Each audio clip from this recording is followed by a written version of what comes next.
You have one waiting to come in, Jonathan? Okay. Okay.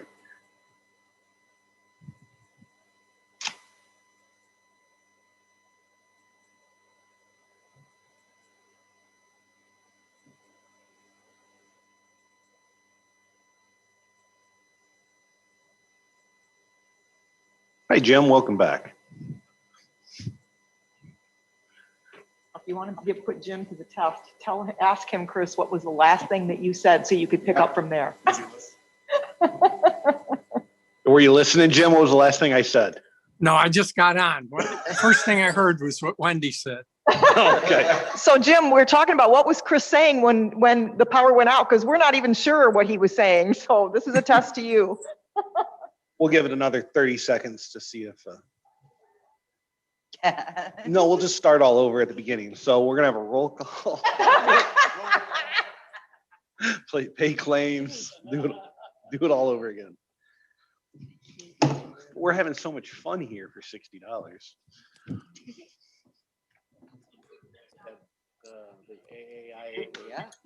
Yeah, that is pretty good when you look at it Right. that way.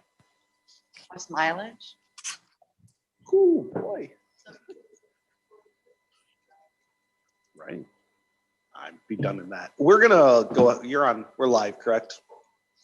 We'll go ahead and start. We'll hopefully Bob can join us here. He's not on. We messaged him. But back to the conversation about county administrator. Have we looked through the job description? Do we like the job description? Do we want to sit on it, table it for another 30 days? What is your guys' thought process on that? I'm perfectly fine right now moving it on. I think we have a good working job description. I don't believe it's got a pay scale in there, but I think that probably needs to be determined by finance to see what they can afford and justify for the position. But I'm thinking that the sooner we can get something done here, the better. I agree. I think we should get her going and get some applicants and find out what are out there, who's willing to take on this task. And who does I might have missed it. Does that role report into this committee again? Or this committee, not again, but to this committee, or how does that work? Yeah. Yeah. The administrator. Exactly. Yeah, it's the only committee or only person that reported to executive, I believe, directly. According to the resolution, it's executive that has the hiring authority. Yeah. Yep. Okay. So So they'll have the hiring committee. That's what I was getting at. Sorry. correct. We need to approve the job description, and then I'm sure we'll put together a hiring committee and a salary range out of both finance and executive. But so I open it to you guys if you want one more month to table it, or I entertain a motion to move it on to finance. I'll make a motion to move it on to finance. I'll second it. Any additional discussion? Hearing none, I'll take a vote. All in favor, say aye. Aye. Anybody opposed? We'll move it on to finance. Jim, thank you very much for your help there. You're welcome. County board size, we talked about that. I know this is on the radar for everybody, all the committees this week to be discussing. I believe you all have an email that I put together of adjacent counties based on the number of board members with a couple different colors there indicating our current with a 20 and a 16. So I looked at it a little differently of board members per population. After I sent this out, Jack went and pulled data for the 5 counties above us and the 5 counties below us to also look at the same data. So I opened this up to conversation. Go ahead. Well, I'll try to be as brief as I can. I'll speak a little faster than I did last time, but just based on our conversation with the committee that we was with, I kind of got the impression that half really didn't want to move the county board to a lower amount, whereas the other half wanted to. And I believe that we have been tasked with the idea of getting a number. So I would hope that we could come up with some kind of an agreement on what a number would be, amount of county board members, so that way we can move it on. But I kind of looked at the information that Chris gave me, and I kind of went a little further, and rather than doing a surrounding counties, I went with population, and I saw that Lee County the census was down to 34,000, based, differently than what Chris had given us in his numbers. So ours is like at 34,000 according to the 2020 census. And the link that I went to, it had them listed in population. So I just went 5 above and 5 below.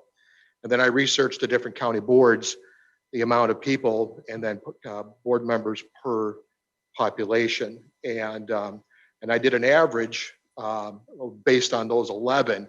There was 2 counties that had 3 county commissioners for a size of 34,000 population. So, I mean, that just threw off the average quite a bit. So then I did a new average, not counting those 2 counties. And I came up with an average of 18 county board members for those counties similar to our population. And I just wanted to kind of comment and just kind of go on, and I don't want to be attacking or being offensive. I don't want to point any fingers, but last board meeting we had a very serious vote that we all had to partake in, and I mean, we had a lot of people that were here. There was a lot of activity in regarding this particular vote that we voted on. And I just want to ask a question, and I really don't want answers from the county board members. If anyone's listening to this later on today or tomorrow, this just goes directly to the county board members. I don't want answers. I'm just throwing out there to see what you think.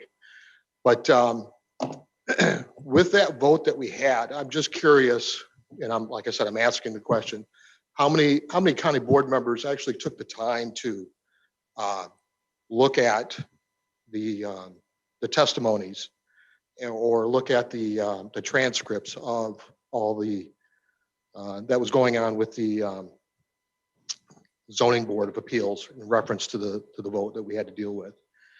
I'm just curious how many people took that time to investigate that. How many people actually took the time to understand what was going on, to look at the different ordinances, and the one that they applied for, the new one that came out, what the differences were there, if they knew what a setback was. How many county board members took the time and read the zoning board of appeals results, and that they approved it, if they took the time to read that, or if they knew if they approved it or not. On top of that, how, if they took the time to read the emails that I received. I'm sure everybody else received emails. How many phone calls they took and talked to people. And I'm just kind of curious of that, because that particular vote affected, or how many county board members knew how many landowners that it affected, who were participating landowners, how many landowners were not participating but were adjacent to it. How many dollars amount, how many schools were affected by this? I mean, these are the questions that I'm asking, and I guess I'm thinking, when you came down to that vote, did that county board member understand what was going on? Did he know? Did he research it, or did he vote because the neighbor down the street, county board member, voted that way? So I guess what I'm trying to say is, in your mind, if you have an idea how many how many county board members took that time, that's how many county board members we should have. And that's just kind of like, you got a county board member that's not taking that time, and he's relying on, 12 active board members to do all the work. And they're, like for instance, if you're, a soccer game and you got 24 players on a soccer league, and you got 12 of them running up and down, passing, shooting goals, blocking shots. But then you got the other 12 that are, looking around and looking at the sky and the clouds, listening to the clouds move. They're not participating, but yet, they go to get pizza afterwards. They got the jersey on. And I just think that it's unfair to the leaders of this county board to carry on the rest of the people. And I don't mean to be critical or anything like that, but I think that we need to have active members. And I don't know if it was Mr. Palin or it was somebody else that made the comment that, well, what if a county board member gets on with that least amount? Then you have that non-active county board member participating. He's not doing anything. Well, obviously what we should do is we should give that guy, some leadership. And he should be the one pulling the weight. If he can't do it, then it needs to be pointed out to him, or maybe he'll step down. I don't know. Anyway, so that's just my take on how we should limit the county board. And I know I mentioned half. I know that's ridiculous. I agree.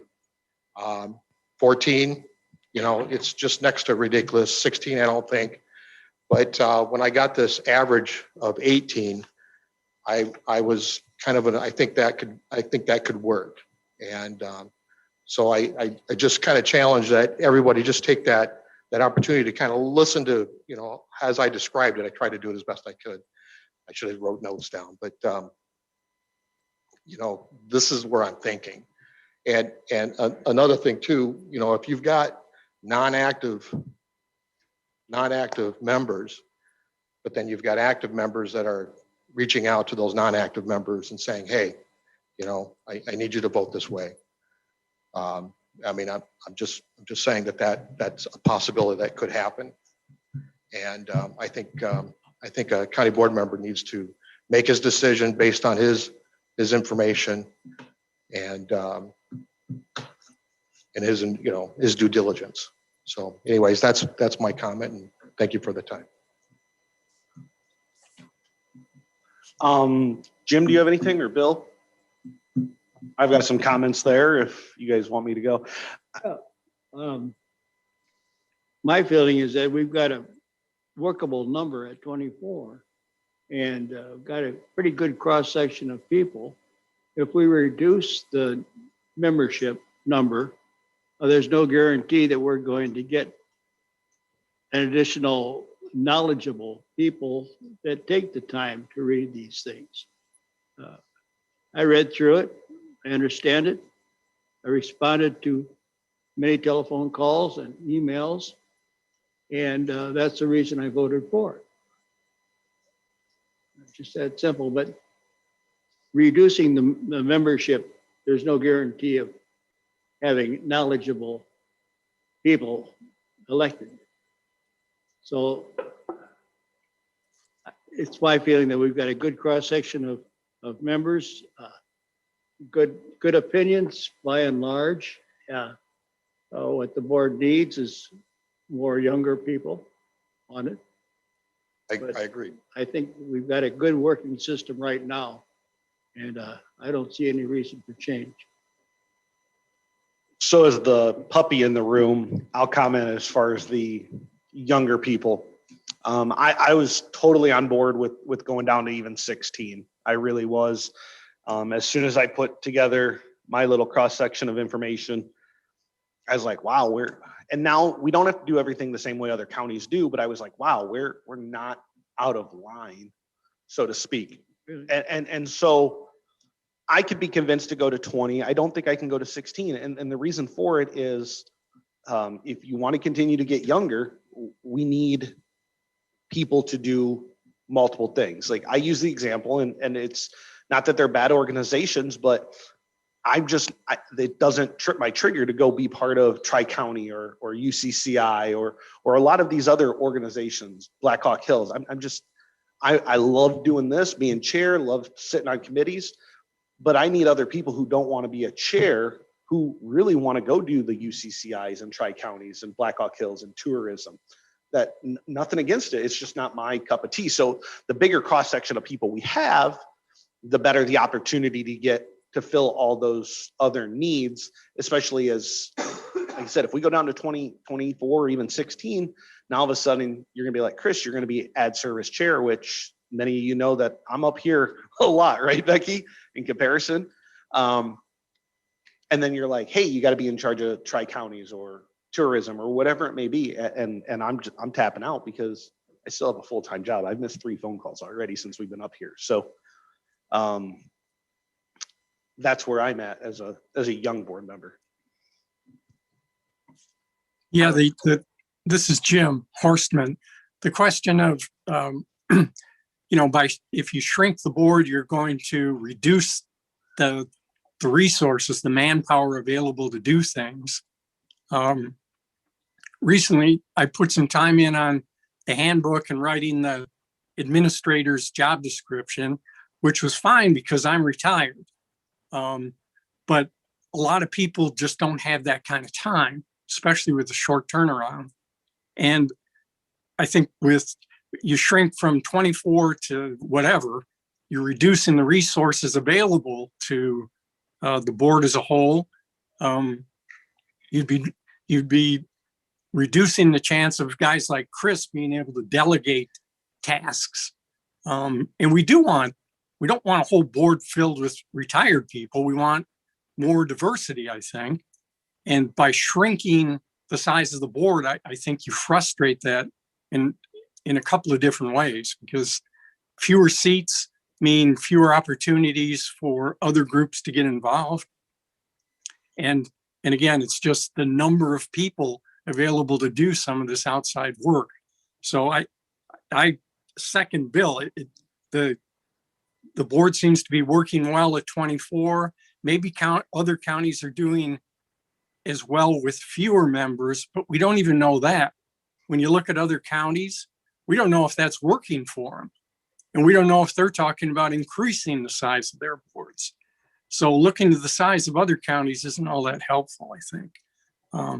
I believe Charlie can correct me, but I don't believe that you can increase the size of your county board. I believe that it's where it's at right now. Charlie can look into that. But like, I even asked Whiteside County, I'm like, are you guys going to? And I had my communication with them, and they're like, absolutely not. That is not even on our radar of reducing or increasing. They're happy. So just to give you a reference. Sorry, Jim, go ahead. Well, just my only other thought is this has come up several times, and I've never really heard a compelling reason for shrinking the board. What's driving this? Is the board, nobody's saying, well, this isn't, this size is inefficient or not working well. All people really seem to say is that other counties get along with fewer. And that doesn't seem sufficient to change what we have in place. And from a financial standpoint, rough numbers, just throwing it out there, as a board member, you probably make close to, on average, I think we're about $2,000 in payroll. Paul can probably come tell me that I'm pretty darn close. Even if I reduce it 4, I'm only gaining $8,000 on average. That's not enough to sway the budget one way or the other. Even if I go down to 16, it's $16,000. It's not enough money to do anything. So it's not that it's unsubstantial, but when you're dealing with a budget number that we are, 16,000 is nothing, right? So I know it's conversation. I believe that if we had an administrator in place for the last 8, 9, 10 years, and we're running a government like that way with a managerial style, it may be a different conversation, but the fact that we're looking at hiring an administrator now, I don't think you take that leap of faith, because that's scary to me to go down even further. Danielle? Yeah, no, I would agree. And I think one question that I did have, when you look at population, that's one thing, but across how many towns, like Lee County, I mean, I know my town is far away. And so just because, if half the population is here, you still have smaller districts that need to be represented. And so that would be my only concern, is just looking at population doesn't necessarily consider how many towns, how many square miles. And that's what we're elected to do, right? Is represent our district. Yeah, I think if you look at both Jack's sheet and my sheet, both from a square miles, total acreage, all those counties are very much similar in size. We're not talking about a Stark County that's the size of a township, right? We're talking Bureau, Lee, Ogle, Whiteside. They're all roughly in the same size bracket. Same thing when you start getting onto Jack's with Fulton, Clinton, Livingston County, so on and so forth. Also same size. So I think that's what we tried to do is pull it all together. And hence same kind of higher numbers, because you can't, I mean, you do have to have people around the county to represent everybody, not the larger towns. Correct. Jack raised some really important points about the need to have engaged, prepared board members. I mean, I think that's very important, but I don't think shrinking the size of the board really helps with that. That has to be dealt with other ways, as he suggested. If you see somebody who you don't think is fully engaged, maybe you talk to them. But if you shrink the board from 24 to 20 or 16, that doesn't elevate the quality or preparedness of the people who are left. It just gives you a smaller number. If we had 10 people or 5 people running for 3 spots time and time again, that may be a different story. But how many people in here ran on an unopposed ticket? I'm pretty sure I'm the only one who ran. I ran against 5 other people in a vote for 3. And that was probably the first time in 15 years that had ever happened, right? John, you're sitting back there. Correct. It's not like we're I'm just sitting here. itching to get into this conversation, but Yeah. It's not like we're sitting here going, golly, it's a fun to serve on this board, but it's not like everybody's raising their hand to be part of it. So Chris, I admire y'all for having the opinion you got, because I think that 24 is a pretty good number.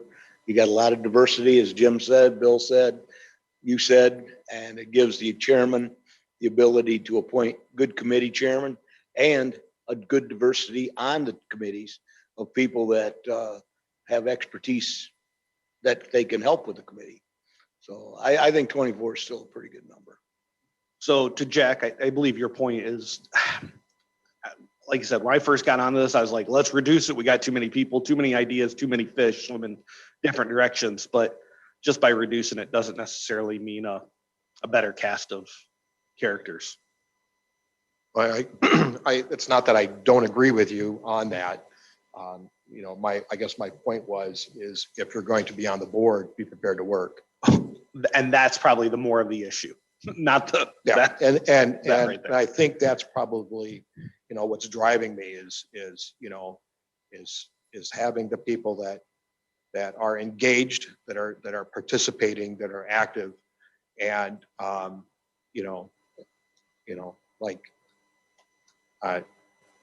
don't know. This is my 3rd month on the board, and I'm still enjoying it, but I'm educating myself as I'm going. Give it another 6 months. It'll eat you up. We knew you'd be like that, Jack. Yeah, thanks, guys. I do think that you do raise a good point, and Bill raised a good point about knowledge. I mean, this is not something you learn overnight. And so if you do reduce, my fear would be there's a lot of people with a lot of knowledge that could be gone. But we've talked about training for county board members, like looking at things that could Just help. simple things like paid in vacation. Right. We don't understand some of that stuff. Like, it's not hard to understand, but But if nobody tells If you, nobody tells you, you don't know. So I think we have to get better as helping our other board members, new board members come on, reaching out to them. But I don't believe that if we have the choice, I don't know if I'll vote for a reduction. I do know that it's going in front of all the other committees. So if another committee wants to send it to executive to put it on, they potentially could. And it will be on executive for conversation there, but I will take the opinions of this committee to executive to voice kind of where we're at. I don't believe there's any actionable items that we need to do out of this committee right now. I think this was mainly for discussion. So is there anything else or everybody good with that? We got one more thing and it should be pretty easy. COVID policy for employees. So we kind of came up with something. They kicked it back from executive to, they wanted some specifics. And Ms. Allen has put together some bullet points that we'd like to include. yep, so for the policy, the feedback from executive, which did make sense, was if we're going to continue with the COVID paid time off as we had directed in 2020, we should modify some of the requirements, and they all did make sense. Employees at this time will require written documentation from the health department that they do need to be quarantined. So the concern was we want to make sure that if employees are getting the COVID paid time off, that it is directed by the health department. All department heads would provide monthly reports of employees that have used or are currently using COVID pay time off and the number of times that they use. So another concern was that we haven't really been tracking, has somebody been paid 4 times for COVID pay time off and then somebody's on their first. And then the last thing was that we would review this on a quarterly basis. So this would not be extended through all of 2021, but that it would be reviewed quarterly because things are changing, vaccinations are coming out. So at our department head meeting, I'd addressed this, knowing that this was kind of the topics that we were going to outline. I asked the department heads if they could live with it. Some of them weren't okay with it, I'll be honest with you. But, and I'll just use Mr. Anderson, for example, down at the highway department. He goes, he struggles that if what happened to the clerk's office would have happened during a snowstorm, he would have been SOL. But that's no different than if the whole department would have come down with the flu or whatever. Once again, if we can quarantine people to their trucks while they're plowing snow, if they feel well enough to do that, we have to make accommodations. But as we sit in the courthouse here, it's really hard to find jobs where you're quarantined by yourself without being interacting with other people. So they're going to continue to send reports. I asked them to begin keeping logs in March, correct, Wendy? To keep it for March and April. And then I'll be able to have a department head meeting. And as all the department heads send me their numbers, I can report back to this committee every month of number of COVID quarantines. But And number of times. well, it won't even be number of times because the problem that I see is we've got one person who's been on 3 times, 4 times. How do you still pay them? Do you not pay them? That's really what it comes down to. And I think you still have to continue to pay them because it's not like they're like, hey, I want to. No, and I think that's what executive came back with, is that they would still pay them, but they wanted to see. I had 6 employees last month that had COVID pay time off, and out of the 6, 2 of them, it was their 3rd time. Correct. And then we'll get an average number of days per employee that they're off, so on and so forth. So they won't be required to use paid time off. Anybody want to make them go ahead? Can I ask a question on that? Yes. Number of times you're off due to COVID, right? What would that be used for? In other words, all of a sudden you're tracking Paul is off. This is his 3rd time he's been quarantined for COVID. Maybe he's not a good employee. He's been off 3 different times. My question, and here's why I bring that up, is out of no control of my own, I've been exposed 3 different times. I've sat at home or, I'm at the counter and somebody came in and got me, and exposed me. What does the number of times do for us? What is tracking that good? Just a question for the committee and for the department heads. I'd like to understand that as an employee, what that's going to be used for. I don't think it's so. I think that's just for knowledge, for information, because the problem is if we were in private industry, it doesn't matter. Once you're exposed and you're in quarantine, you're in quarantine, and you can be literally get off quarantine today, come to work tomorrow, Exactly. and Wednesday be exposed again, and you're off. So it's at no fault of yours, and that's why it really comes down to the health department, right? Like, oh, if I don't feel good, that's a very different, and I need to take 14 days off. We need a I can see directive why letter. you need to know how many employees were affected by it. My question is, what would we use? What is the data going to be used for how many times that employee? The data is The really cost. the cost, the cost of. Because in the private sector, It's the that's, same cost, whether they're off today or. Right. second. So I don't, but you're paying for somebody to be off for 14 days that didn't work, right? So. Every time. every Every time time. though, yeah. So Correct. knowing the number So- of times that we've paid people, But what I'm saying is if you tracked it as the next quarter, here's how many employees, again, we had off. That's what. So for me, it wasn't even, when I thought of the policy, I wasn't even looking at if you have been on 3 times. Okay, Paul was off again, because I don't want specific names coming from I don't department want heads. names.